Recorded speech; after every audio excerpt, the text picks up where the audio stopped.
Do you want to balance volume between original sound and background music on TikTok? You can easily adjust audio levels and make sure your voice is heard clearly over your background music.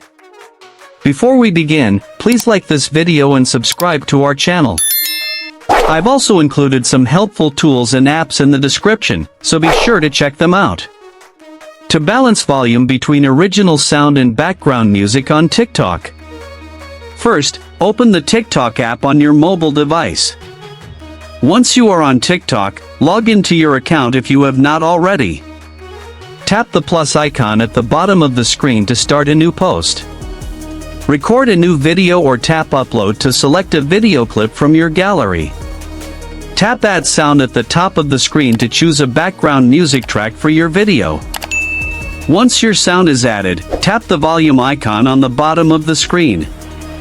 You will see two sliders, one for original sound and one for added sound. Drag the original sound slider to adjust the volume of your voice or recorded clip. Drag the added sound slider down to lower the background music so it does not drown out your speech. After setting the ideal audio blend, tap Done. Tap Next to reach the final posting screen, add your caption and tags, then tap Post. Now your TikTok video will have balanced audio with crystal clear voice and background music.